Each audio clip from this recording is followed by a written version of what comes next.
कार्यपत्रिकेमध्ये आहे त्यातील मागण्यावर मी उभा आहे, बोलण्यासाठी उभा आहे. अध्यक्ष महोदय, सर्वप्रथम बांधकाम विभागामध्ये खरं तर राज्यमंत्री नाही, मंत्री नाहीत, आता होते ते मंत्री पण निघून गेलेत.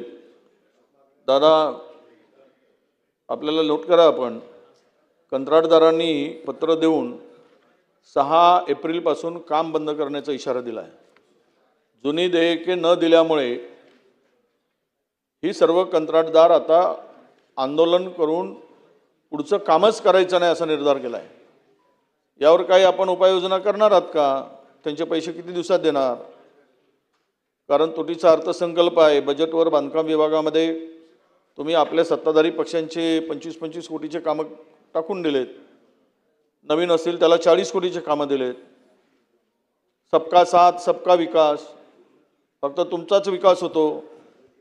आमच्याकडे विरोधी पक्षाच्या आमदारांना 1 रुपया दिला नाही. असं सर्वांचा विकास होतो. काय महाराष्ट्राचा विकास करायचा की तुमच्या विधानसभा क्षेत्राचा विकास करायचा आहे? तुम्हाला तुमचाच विकास करायचा असेल आणि सांगताय महाराष्ट्र आम्ही पुढे नेऊ, महाराष्ट्र, एखाद्या विधानसभा क्षेत्रातून जाताना तो रस्त्याचा दर्जा चांगला असेल आणि विधानसभा क्षेत्राची सीमा संपली, त्या माणसाने जाऊन खड्ड्यात पडावं, ॲक्सिडेंट व्हावा, मरावं, हे कुठला दुजाभाव आहे? हा कुठला राजकारण आहे? या राजकारणावर काहीतरी आपण बोला. हे जे चाललं आहे असं बरोबर आहे का? याचं समाधान तुम्हाला मिळणार आहे का? वर गेल्यावर काही याचं उत्तर तुम्हाला मागतील तर तुम्ही काय देणार आहात? म्हणजे दुर्दैवानं सांगतो, नशिबानं असं ईश्वराला आपल्याला दीर्घायुष्य लाभू दे. पण वेदना येते आमच्या सावरकरजी. 1 रुपया देऊ नये, इतका आकस, इतका विरोध नाही. ते वाचलं ना आम्ही. आता आमच्या सगळ्या आमदारांच्या भावनाही समजून घेतल्या पाहिजे. अध्यक्ष महोदय, म्हणून माझी विनंती आहे की आपण या संदर्भात लक्ष घातलं गेलं पाहिजे. मी आपल्याकडे काही या सभागृहाच्या माध्यमातून लक्ष वेधू इच्छितो. अध्यक्ष महोदय, भारतीय जनता पक्षाचा नेहमीच अजेंडा राहिला छोटी छोटी राज्य विकासाला तारक सोयीस्कर आहेत असं आपण म्हणत आलो. आणि त्यामुळेच 2019मध्ये 14मध्ये आपण वेगळ्या विदर्भाची गोष्टी केली. मी PWDवर बोलतो आहे, मग पुढे येतो मी. यामध्ये आपण जे काही त्यावेळेस वेगळ्या विदर्भाचं आश्वासन दिलं वगैरे, आणि मग माननीय मुख्यमंत्र्यांनी यामध्ये 1920ला आपल्या 20 साली बांधलेलं जे काही विधानभवन होतं त्याचं पुनर्विकास करण्यासाठी आणि नवीन इमारत उभा करण्यासाठी 1000 कोटीची तरतूद केली. कालच मला वाटते काल परवा मुख्यमंत्री महोदयांनी ट्विट पण केलं की लवकरात लवकर कामकाज झालं पाहिजे.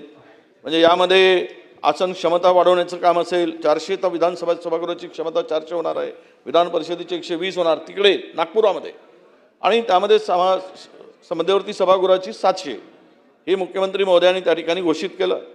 आणि 1000 कोटी रुपयाची तरतूद केली. 28मध्ये हे बांधकाम होणार आहे, म्हणजे 29च्या पूर्वी ते बांधकाम पूर्ण होईल. मग तुम्ही विदर्भाचं आश्वासन कशाला दिलं 14मध्ये? वेगळा विदर्भ करू म्हणून का सांगितलं? तुम्हाला जर तिकडे आत्ताची क्षमता, तिकडे आमच्या आमदारांची 62 आहे, जर पूर्ण डिलिमिटेशन झालं तर 80 होईल. 80ची क्षमता तिकडे विधानसभेची आहे, विधान परिषदेची आहे. म्हणजेच तुम्हाला विदर्भीय जनतेला तुम्ही फसवलात. तुम्हाला वेगळा विदर्भ करायचा नव्हता, म्हणून ह्या बांधकामाची तुम्ही तयारी केली. आणि विदर्भाच्या काय, मला तुमच्याच अटल बिहारी वाजपेयींचं भूमिका, माननीय माजी पंतप्रधान स्वर्गीय अटल बिहारी वाजपेयी साहेबांची भूमिका ती होती. छोट्या राज्यांची संकल्पना होती. 2 वेगवेगळे राज्य झाले, 2 मराठी भाषिक राज्य झालेत, तर बिघडलं कुठे? पण तिथे ही जी काही तुम्ही आता प्रोव्हिजन करून नवीन विधान भवन बांधण्याचं काम हाती घेतलेलं आहे, म्हणजेच याचा अर्थ असा आहे की तुम्ही वेगळ्या विदर्भाला न्याय देण्याची किंवा वेगळा विदर्भ करण्याची तुमची मानसिकता नाही. तुम्ही महाराष्ट्राचं संपूर्ण राजकारण करत असताना विदर्भाला दुर्लक्षित आणि उपेक्षित करून अशी तुमची भूमिका दिसते. अध्यक्ष महोदय, फार तर 70, 80, 100 होईल परिसीमन नंतर, तिथे ती व्यवस्था आहे, पण त्यामध्ये दुर्दैवानं ते होत नाही. आज मंत्रिमंडळ पायाभूत समितीशी जी मध्ये या संबंधीचा प्रस्ताव घेऊन जे काही 28पर्यंत बांधकाम आपण करण्याचा निर्णय घेतला आहे, मला वाटतं की यामधून या सरकारची 1000-1200 कोटी रुपये खर्च करून एकूणच त्यामध्ये हे जर निर्णय वेगळ्या विदर्भाचा तुम्ही घ्यायचा निर्णय घेतला असता तर कदाचित हे एवढा खर्च 1000-1200 कोटीचा वाचवता आला असता. मला मंत्री महोदयांना विनंती असणार आहे की आपण या संदर्भात आपली भूमिका जरा सांगितली पाहिजेत आणि या संदर्भात बोललं पाहिजे. अध्यक्ष महोदय, अगदी तुडबुजी व्यवस्था त्या ठिकाणी, रस्त्यांची परिस्थिती इतकी दयनीय आहे, प्रचंड रस्ते खराब झाले आहेत. अध्यक्ष महोदय, आपण आमच्या सगळीकडेच आहे, महाराष्ट्रातील सर्व मतदान क्षेत्रामध्ये आहे. आता एवढे मोठे देणी मोठ्या प्रमाणात आहेत. आत्ताच्या माहितीप्रमाणे 62,000 कोटी रुपये हे कंत्राटदारांची देणी आहे. मग तुम्ही किमान रस्त्याच्या दुरुस्तीसाठी तरी द्या. रस्ते किमान चालण्यापुरती ते गाडी जाण्यापुरती, अनेक ठिकाणी शाळामध्ये मुलं जाऊ शकत नाही, अशा प्रकारची परिस्थिती आहे. या संदर्भात आपण लक्ष घातलं पाहिजे. एकीकडे या विभागामध्ये प्रचंड भ्रष्टाचार, दुसरीकडे रस्त्याच्या कामाला पैसे नाही. एक शुभम जोशी नावाचे कार्यक्रम आहेत. यामध्ये अध्यक्ष महोदय, खरं तर या मंच यांनी या संदर्भात, या अधिकाऱ्यांच्या संदर्भात यांनी जे काम हाती घेतलं होतं अध्यक्ष महोदय, म्हणजे कार्यकारी अभियंता जोशींनी, अध्यक्ष महोदय मी आपल्याकडे एक पत्र पाठवतो. हे पत्र जर वाचलं तर आपल्याला लक्षात येईल की या अधिकाऱ्यांनी केलेली जी काही कामं आहेत ती कामाच्या संदर्भात किमान 19 पत्र, अधीक्षक अभियंता 19, आणि हे आमचे दक्षता गुण नियंत्रण मंडळ यांनी मिळून 19-20 पत्र दिले. या 20 पत्राचं उत्तर त्यांनी दिलं नाही, ज्यामध्ये जवळपास 400 कोटीची कामं केली. ही कामं फोड करून 50 लाख 30 लाखाची कामं, मर्जीतील सर्व ठिकाणी पोहरादेवीच्या विकासाच्या संदर्भातली ही सर्व कामं आहेत. आणि या अधिकाऱ्याचा मस्तवालपणा, ओ सावरकर साहेब नोट करू द्या जरा. तुम्ही मनात बोललं तर आमची फार हे काय, मग दादा बोलले आम्ही नोट करतो, कोणीच करायला नाही. घसा कोरडा पडतपर्यंत आम्ही बोंबलायचा आणि तुम्ही मजा मारायची टाइमपास करून. आता आले तुम्ही, मागून येऊन बसला तर लक्ष नाही राहत आमचं. साहेब आपण बोला. अध्यक्ष महोदय, एवढा मस्तवालपणा कसा काय येऊ शकतो? तुम्ही नोट करा ना. चौकशी 20 पत्र दिलेत. कोणाकडे? तुमच्याकडे. पीडब्ल्यूडी कोणाकडे? मेघनाताई तुमच्याकडे काय? पीडब्ल्यूडी कोणाकडे? तुमच्याकडे. जरा पहा नाईक साहेब, 20 पत्र देऊन त्या पत्राचं उत्तर देत नाही. 400 कोटी खर्च करून टाकलेत, त्याचा दर्जा निकृष्ट आहे. आणि अशा ठिकाणी जर चौकशी होत नसेल तर हे पैसा फुकट गेलाय, काहीच काम झालं नाही तिथे आणि पैसे खर्च झालेत. एवढा भ्रष्टाचार इकडे सगळं चाललंय अध्यक्ष महोदय. आणि यासाठी जर आपला विभाग काम करत नसेल हे दुर्दैव आहे असं मला वाटतं अध्यक्ष महोदय. अनेक बाबी सार्वजनिक बांधकाम विभागाच्या या संदर्भात आहेत. एक तर सार्वजनिक बांधकाम विभागाच्या संदर्भात या ठिकाणी एक गोष्ट प्रामुख्याने सांगितली पाहिजे की कॅग, आता मी तो बोलत नाही पण कॅगच्या संदर्भात हा एक बांधकाम विभागामध्ये 250 कोटीचा हा जो काही छत्रपती संभाजीनगरमध्ये QR कोड हा घोटाळा झालाय. महाराष्ट्र सार्वजनिक बांधकाम विभागातील सर्वात म्हणजे धक्कादायक ही बाब आहे अध्यक्ष महोदय. हा QR कोड घोटाळा, कंत्राटदारांचे QR कोड दुसऱ्या कंत्राटदारांच्या वर्करवर वापरून हा निधी वळविण्यात आला. याची चौकशी होणार आहे की नाही? म्हणजे ही चोरीच झाली क्लिअर. राज्य सरकारने चौकशीसाठी मुख्य अभियंता चव्हाण यांच्या अध्यक्षतेखाली समिती नेमली. आमचे दानवेजींनी त्यावेळच्या तत्कालीन विरोधी पक्षनेत्यांनी या आक्षेप नोंदवला. या घोटाळ्याने विदर्भातील संपूर्ण यंत्रणा या संपूर्ण याच्यामध्ये आले. प्रचंड घोटाळा आहे. 250 कोटी रुपये या ठिकाणी काम न करता तो QR कोडचा वापर करून डबल काढून घेतलेत. एवढा गंभीर विषय असताना रस्त्याला पैसे मिळणार कुठे? एवढा जर भ्रष्टाचारामध्ये आणि मंत्र्यांचं लक्ष आहे की नाही मला माहित नाही, सरकारचं लक्ष आहे की मला माहित नाही, पण या घोटाळ्यावर कुठेतरी लक्ष केंद्रित केलं पाहिजे असं मला वाटतं अध्यक्ष महोदय. आणि म्हणून या ठिकाणी या विषयाला न्याय मिळेल अशी माझी अपेक्षा अध्यक्ष महोदय. आदिवासी विभागाच्या संदर्भात आदिवासी मंत्री होते आतापर्यंत, आता गेले वाटते पुन्हा ते. राज्यमंत्री म्हणून आहे पण आता जरा कॅबिनेट मंत्री असते तर बरं झालं असतं. काय आता आम्ही बोलतो सिनियर लोडर 7-7 वर्ष, आम्ही 6-6 टर्मची माणसं इथे बसलोत आम्ही. अहो थोडंसं तरी आमची तरी घालवा. काय सभागृहाची थोडं काय बसवायला काय? आता गोरे साहेब वाईट वाटते सगळं पाहून. कधीच पाहिलं नाही एवढी अनास्था, ना मंत्र्यांची ना सरकारची. तुम्हाला दुर्दैवानं सांगावं लागतं. उईकेजींना सांगताना आपल्याकडे काय बघा, हे टार्टी आणि बार्टीच्या संदर्भात फिनिक्स करिअर डेव्हलपमेंट अकॅडमी आहे. आमचा याचा नितेश कराळे मास्तर या संस्था चालवतो, उत्कृष्ट चालवतो. 200 विद्यार्थ्यांपैकी नोकरीवर किमान 100 मुलं लागतात. रेकॉर्ड काढा. केवळ हा आदिवासी मंत्र्यांच्या मुलीच्या विरुद्ध प्रचाराला गेला म्हणून याची चौकशी सुरू केली. आता काय प्रचाराला जाऊ नये, संस्था चालक आहे म्हणून तो बोलतो, डॉक्टर बाबासाहेब आंबेडकरांचे विचार घेऊन बोलतो, संविधानावर बोलतो, म्हणून याची चौकशी केली. चौकशीमध्ये काही आढळलं नाही, तरी त्या संस्थेला पोरांचा आग्रह आहे, मुलं द्यावीत म्हणून त्या संस्थेला. दरवर्षी 150-200 विद्यार्थी शासकीय सेवेत रुजू होतात त्या संस्थेचे. अरे थोडी तरी ठेवा. एखादा माणूस जर विरोधात बोलतो म्हणून ही दडपशाही हुकुमशाही आहे. चौकशीमध्ये काही निष्पन्न झालं नाही, तरी त्या संस्थेला काय बंद केलं मुलं देणं? याचं उत्तर दिलं पाहिजे ना. लोकशाही आहे की हुकुमशाही आहे? लोकशाहीमध्ये आम्हाला बोलण्याचा अधिकार आहे की नाही, तो वैयक्तिक याच्यावर द्यायचा, त्याचा वापर करायचा अध्यक्ष महोदय.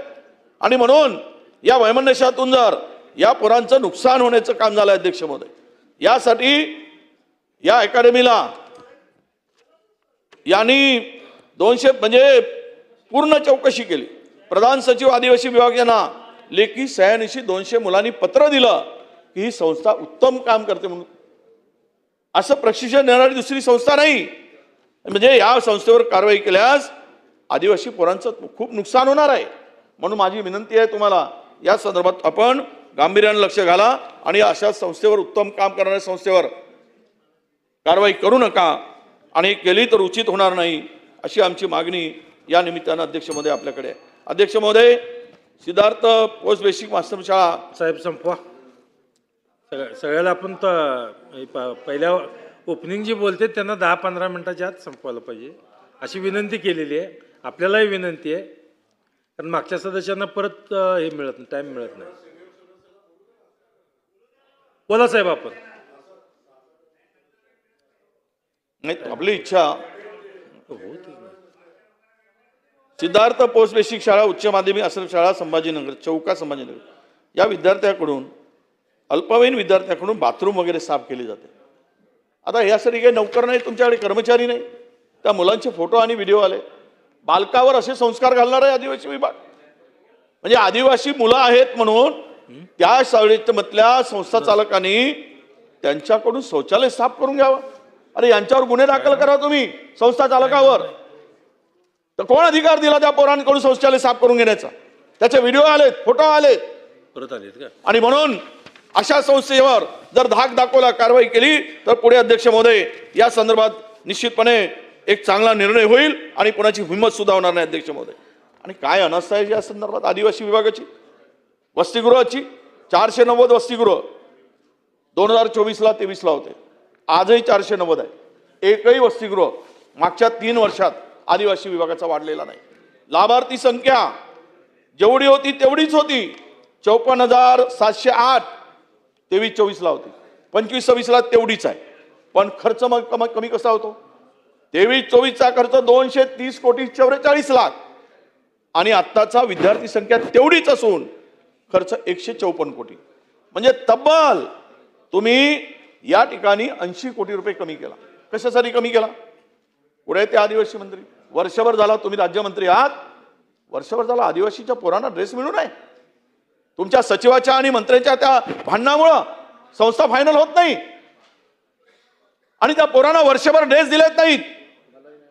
पाटील साहेब, हे चालू नाही खातं. अशा पद्धतीनं आदिवासी विभागाच्या पोरावर अन्याय.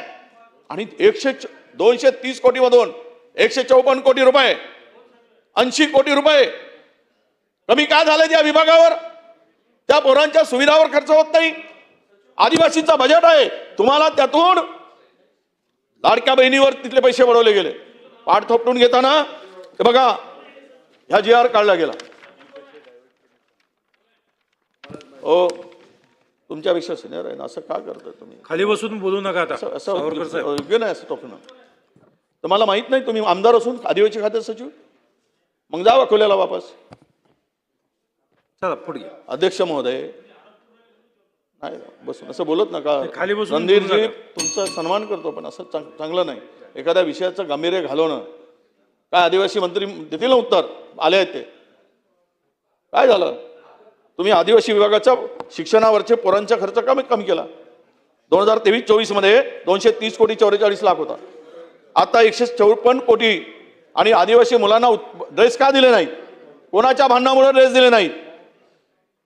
1 वर्ष झाला आदिवासी मुलांना ड्रेस मिळत नाहीत. आश्रम शाळेतील का पैसे दिले नाहीत तुम्ही? का खर्च केला नाही? आणि मला या इगोमुळे ती जी संस्था अपंगाची काम करत होती मागच्या वर्षी चांगले ड्रेस दिले, त्या संस्थेला डावलून कोणातरी मर्जीची संस्था पाहिजे म्हणून या भांडणामध्ये त्या पोरांना वंचित ठेवलं गेलं. हे गंभीर नाही? आणि म्हणून माझी विनंती आहे की असे आता कोणता महिना सुरू झालाय? मार्च संपत आलाय आणि आता ऑर्डर दिली म्हणजे लग्न वर्षभरापूर्वी नवरदेवाचे कपडे आत्ता शिवतात. वारे शहाणे हो, हे असे शहाणपणा करतात. याला शहाणपणा म्हणायचं काय? अध्यक्ष महोदय, हा आत्ता GR काढला 23 मे 2025. यामध्ये तो GR काढला गेला. यातले बजेट फुगवून दाखवायचा आदिवासीच्या लोकसंख्येप्रमाणे, संविधानाच्या घटनेप्रमाणे, आणि मग त्यातले पैसे 4,349 कोटी ही सोशल सेक्युरिटी वेलफेअरसाठी ठेवले. आता हा हेड आदिवासींच्या सामाजिक आर्थिक उन्नतीसाठी आहे. यातील 4,349 कोटी पैकी 3,416 कोटी रुपये लाडक्या बहिणीकडे वळवले. आदिवासी विभागाचे पैसे असे वळवता येतात? कुठल्या घटनेत आहे? आदिवासी मंत्री आहात आपण, सांगा, याचं उत्तर द्या. हे बरोबर आहे का? यातील लाडक्या बहिणीसाठी 3,416 कोटी रुपये वळवणं GR काढून तो हेड तयार केला गेला. हेडवर पैसे दाखवत आहे. मग तुमच्या सर्व सेवा संपुष्टात येतील. आदिवासींच्या वैयक्तिक आहेत लाभाच्या योजना संपुष्टात येतील. आज तुमच्या एकही नवीन हॉस्टेल बांधलं गेलं नाही आदिवासींच्या मुलांचा 3 वर्षामध्ये. इंग्रजी शाळा, इंग्रजी माध्यमांच्या शाळा म्हणजे काय? आदिवासीच्या पोरांनी इंग्रजी माध्यमाच्या शिकू नये यासाठी हे सगळे धंदे चालले तुमचे. आणि असा विभाग चालतो. मला मंत्री महोदयांना उत्तर पाहिजे आहे मंत्री महोदयाकडून. आदिवासींच्या मुळावर येणारी अशी तुमची भूमिका आहे अध्यक्ष महोदय. अध्यक्ष महोदय, 23-24 मध्ये इंग्रजी नामांकित इंग्रजी शाळामध्ये 299 कोटी रुपये खर्च झाले. 46,852 विद्यार्थी शिकत होते. 24-25 मध्ये 44,357 विद्यार्थी आणि खर्च 438 कोटी रुपये झाला. पण आज अध्यक्ष महोदय 25-26 मध्ये या विद्यार्थ्यांची संख्या 37,651 झाली फक्त. म्हणजे तुम्ही साधारणतः 7,000 आदिवासी विद्यार्थी कमी केले. आणि बजेट 25-26चा फक्त 92 कोटी रुपये झाला. हे काय अनास्थाही? हे काय तुम्ही लोक आदिवासींच्यासाठी भल्याचे काम करायला निघाले? त्या आदिवासींना तुम्ही उद्ध्वस्त करायला निघालात.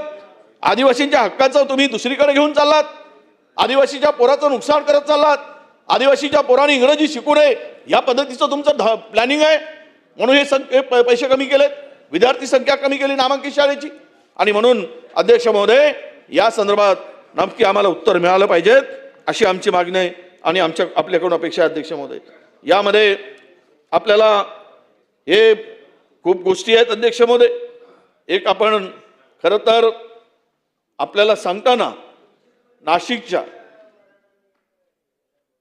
एका अभियंत्याबरोबर साईडला तर मिळेल म्हणजे आता विषय गंभीर आहे अध्यक्ष महोदय. छत्रपती संभाजीनगरचं मी सांगितलं की 250 कोटी रुपये याचा घोटाळा झाला आहे. तो अधिकारी त्या ठिकाणी इन्व्हॉल्व आहे. त्याची चौकशी केली पाहिजे. पण अध्यक्ष महोदय, आदिवासी विभागाच्या संदर्भात आपल्याला नम्रपणे विनंती आहे मंत्री महोदय की तुम्ही यावर्षी आदिवासी विभागाच्या कामासाठी, रस्त्याच्या कामासाठी पैसे तरतूद केली नाही. आदिवासी विभागातील पुलांच्या कामासाठी जी कनेक्टिव्हिटी ट्रायबल भागात लागते तो हेड आहे, त्या हेडवर काहीच निधी नाही. तर कसं होईल? म्हणजे आदिवासी गावांना रस्त्याने जाणारा आदिवासी माणूस चांगल्या रस्त्याने जाऊ नये, नाल्यातून पोहून गेला पाहिजेत, जिथे पुलाची आवश्यकता आहे ते बांधकाम करू नये. हा संपूर्ण वेगळा एक तुम्ही आदिवासी विभागाचा एक बांधकाम विभाग सारखा एक तुम्ही विभाग तयार केला, मग याचा उपयोग काय? त्याच्याकडे कामच नसणार तर उपयोग काय? म्हणून या ठिकाणी आपल्याला तुम्ही आता कुठून आणता पैसे, काय आणता मला माहीत नाही, सर्व पैसे बजेटचे तिकडे काढून घेऊन आपण पाठवून दिले आहेत. आणि अशा वेळेस आपल्याला या ठिकाणी लक्ष घालण्याची आवश्यकता आहे. अध्यक्ष महोदय,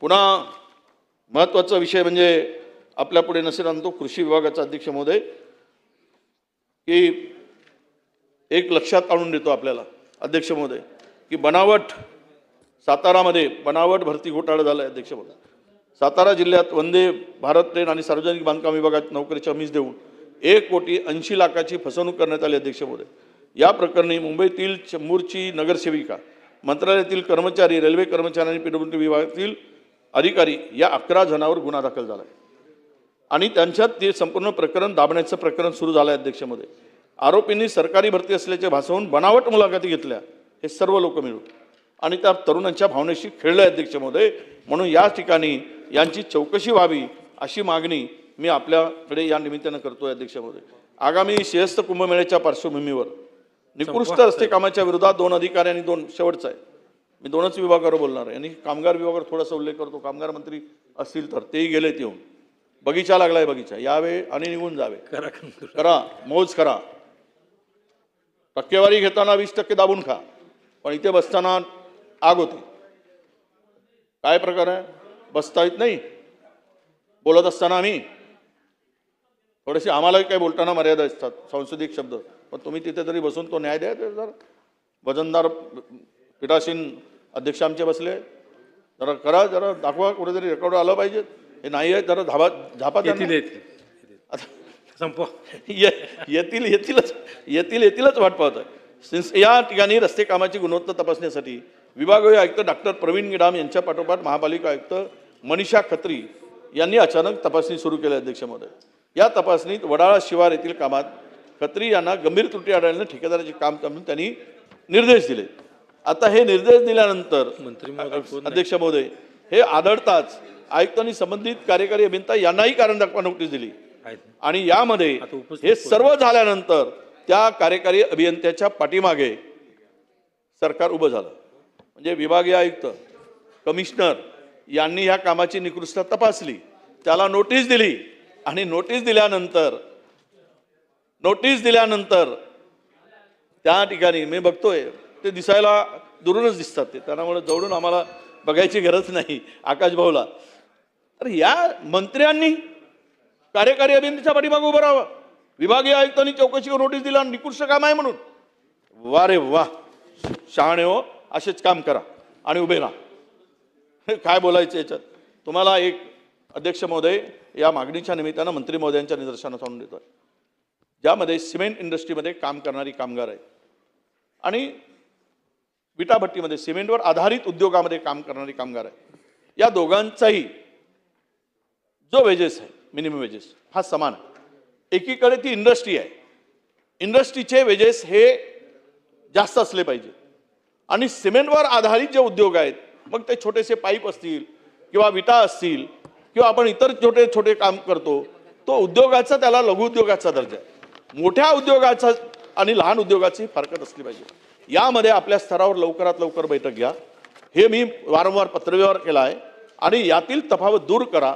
जे कामगार उद्योगामध्ये काम करतायत, सिमेंट इंडस्ट्रीमध्ये काम करतायत, त्यांना प्रचंड त्रास होतो, त्यांचे वेजेस आणि या वेजेसमध्ये असलेला फरक त्यांना वेगळं आपण हे दिलं पाहिजे. इतर राज्याची तुलना केली तर आपण आपल्या कर्नाटकामध्ये, मध्य प्रदेशमध्ये यांना जे काही मजुरी मिळते ती आणि आपल्या राज्यात मिळणाऱ्यामध्ये खूप तफावत आहे.